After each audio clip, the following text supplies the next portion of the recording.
Okay, I have captured my transmission fluid. There it is. I've captured it. And now we're going to take these lines loose right here, so we'll be able to slide transmission back. That one is already, the cap is off, but there is a little clip right there, and you're going to need some of these little bad boys right here. It's a hook set, and you're going to take it and pull that clip loose. You can't see it, but when I get that line out of the way, I'll work on that one, and you'll be able to see that one, I'm pretty sure. So all you do is you just, I gotta get my hand up in there somehow or another to roll this mess.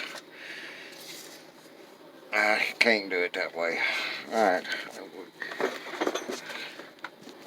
You just twist that cap off and pull it off, okay? And then there's a clip, and you have to find that little clip, and I'll show it to you once I get it off. And you just pull it up. Alright.